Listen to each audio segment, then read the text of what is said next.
चरण हेची बंधू श्री चरण सद्गुरूंचे नमस्कारोनी आता श्री संत विदेही मोतीराम महाराज की विदेही श्री संत वसंत मौली की गुरुवर्य संत श्री अच्युत महाराज की वंदनीय राष्ट्र संत श्री तुकडोजी महाराज जयराम कर्मयोगी श्री संत गाडगे महाराज की एक नमन गौरा पार्वती पते हर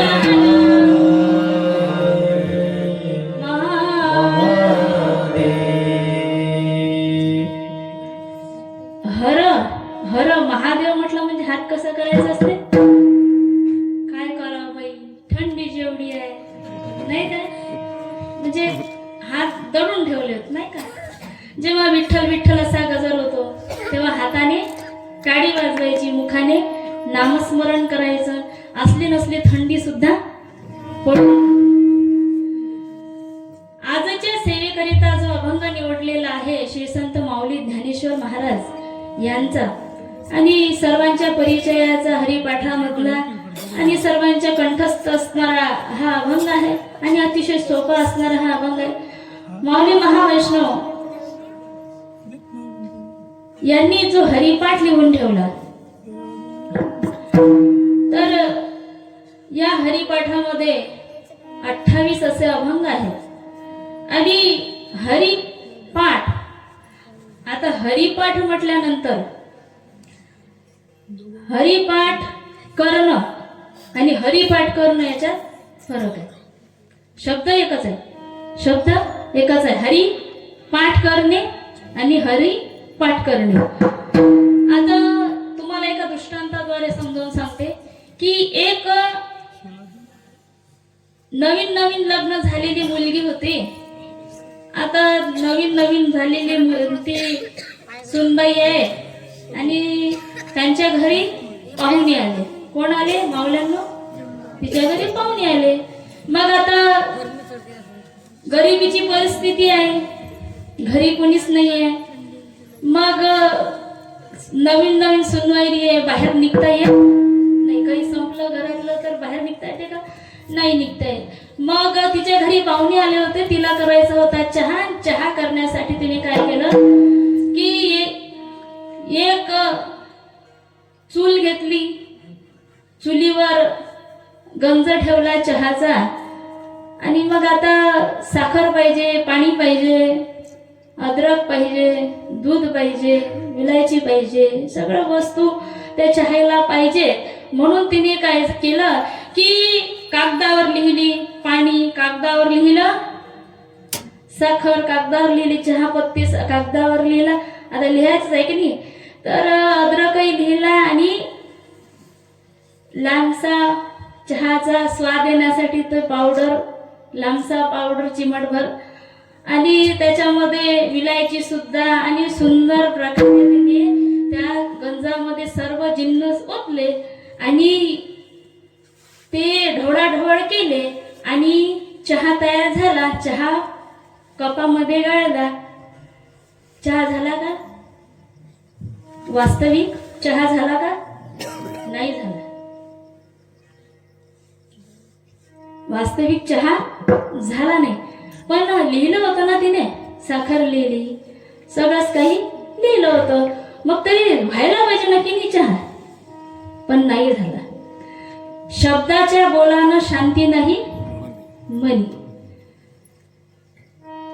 मग महाराज म्हणून संत म्हणतात अनंत वाचाड बरडती बरड त्यामुळे गोपाळ पाले हरी किती शब्दांना किती काही म्हटलं तरी हरी पावत नाही संत म्हणतात पाणी पाणी म्हणता जरी जाई तहान तरी का साठवण घरोघरी पाणी पाणी म्हटल्यानंतर का तहान गेली असती तर महाराज तरी का साठवण घरोघरी प्रत्येकाच्या घरी होत भरलेले नसते माड भरलेले नसते गुंड भरलेली नसती विहिरी बांधलेल्या नसत्या मग तसंच हरिपाठ पाठ किती पुस्तक पाठ केले म्हणजे हरिपाठ झाला नाही का काय झालं तो शब्द पाठ झाला पण ज्यावेळी शब्द पाठ करत असताना सुद्धा पहा ज्या प्रकारे शब्द पाठ करत असताना जरी तो शब्द आहे पण त्या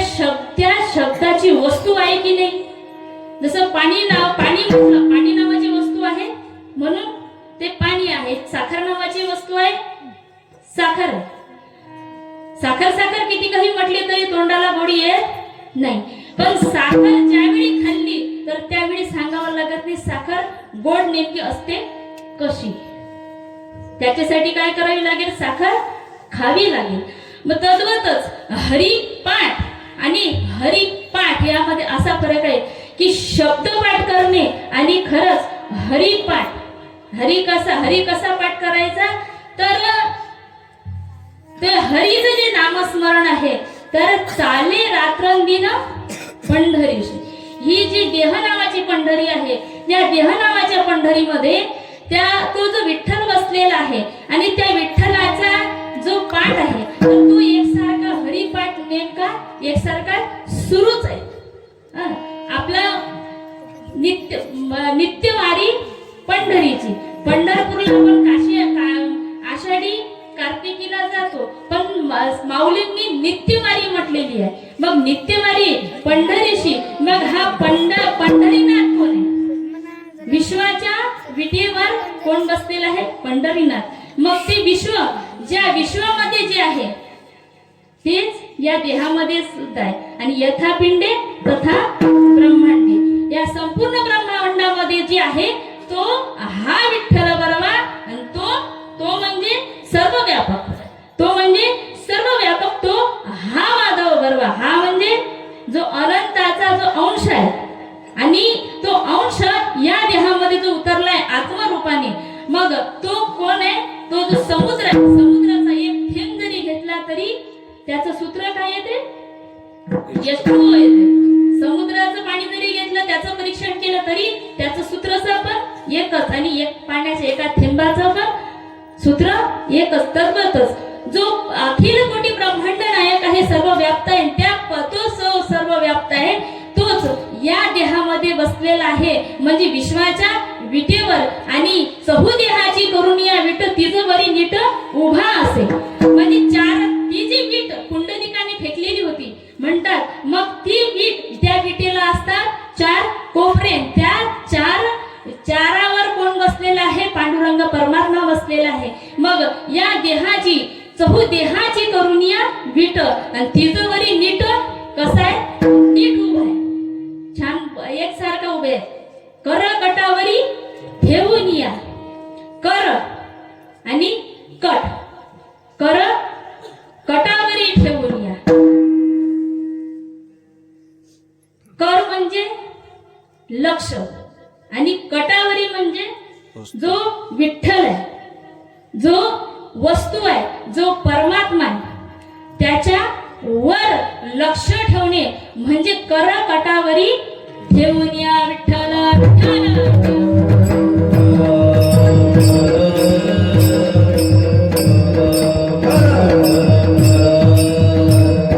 आणि म्हणून महाराज, तर हरिपाठ कसा आहे, हरिपाठ झाला पाहिजे. कसा, एक वेळा पाठ झाला का झोपेतून उठला, बेचा पाडा जर पाठ केला आणि चांगला जर पाठ झाला असेल तर झोपेतून उठलाय म्हटलं बाबू म्हण, तर तो डोळे जरी बंद असले तरी तो 2चा पाडा 2चा पाडा म्हणू शकते. तद्वतच हरी जर काही एकदा पाठ झाला की मग मात्र हरी दिसे जनी वनी आत्मतत्व. म्हणजे जिकडे तिकडे तो परमात्मा आपल्याला दिसतो. मग हा जो बोध आहे, हा काय बोध आहे सज्जनांनो. साधू बोध झाला तो नुरोनिया ठेला, ठाईच मुराला अनुभवे. माऊली ज्ञानेश्वर महाराज या अभंगाच्या या प्रथम चरणामध्ये सांगतात की साधू कसा असावा, साधू कोणाला म्हणतात. महाराज जगामध्ये अनेक साधू आपल्याला दिसतात. काही सुंदर सुंदर जे माला आहे, माला धारण केलेले वेगवेगळ्या प्रकारचे, कोणी तुळशीची माळ घालतो, कोणी रुद्राक्षाची माळ घालतो, कोणी वैजयंती माळ घालतो, कोणी अलग अलग प्रकारच्या माळा घालताना आपल्याला साधू दिसतात. साधू आपल्याला दिसतात सुंदर असे भगवी वस्त्र परिधान केलेले, कुणी जटा वाढवलेले जे साधू आहेत ते दिसतात, कुणी शुभ्र वस्त्र परिधान केलेले साधू आपल्याला दिसतात, तर कुणी तर नागडेच असतात, वस्त्र असतात, दिगंबर अवस्थेमध्ये असतात. मग नेमकं याच्या सर्वांमधला साधू ओळखायचा कसा, नाही का? यामधला साधू ओळखायचा कसा? काही काही साधू ओळखावा देवते तेची जावा मृदु सबाय नवनीत तैसे सज्जनाचे चित्त जासी अपंगिता नाही जासी धरी जो हृदयी तुझी साधू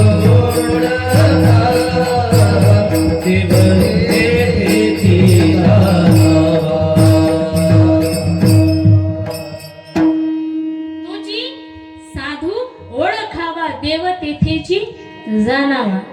हा तेच म्हटलं, जर देव तेथेची जाणावा, साधू तोची ओळखावा. महाराज जगामध्ये जेव्हा साधूची व्याख्या केली जाते तर तेव्हा आपण वरील वेश काय, आपण काय पाहतो? वरचा वेश पाहतो. पण वरचा वेश कधी कधी असा आहे की पंढरपूरला जाताना जर आपण वैष्णव पाहतो म्हटलं तर वैष्णवाच्या गळ्यामध्ये माळ असते आणि आपण त्यांच्यावर फार विश्वास ठेवत नाही. ज्यानं माळ घातलेली आहे तो खोटा बोलत नाही, तो चोरी करत, तो दारू पित नाही, मांसाहार करत नाही. कारण काय? गळ्यामध्ये तुळशीची माळ. मग आता माळ नेमकी कोणाच्या गळ्यामध्ये आहे हे महत्वाचं आहे, नाही का? माळ कुणाच्या गळ्यामध्ये, तेच माळ जर का खरा चोर लुटारू असला, लुटण्यासाठी बसलेला असला, त्याच्या गळ्यामध्ये जर ती माळ असेल तर, त्याच्या गळ्यामध्ये माळ असेल तर मग महाराज, मग मात्र फसवणूक होते. मग नेमकी माळ घातल्यानंतर त्या व्यक्तीने राहावं कसं, त्या व्यक्तीने राहावं कसं, तर हे अत्यंत महत्वाचं आहे. भूल न जाऊ इन बातों को, भूल न जाऊ इन बातों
मोहन व्यापी.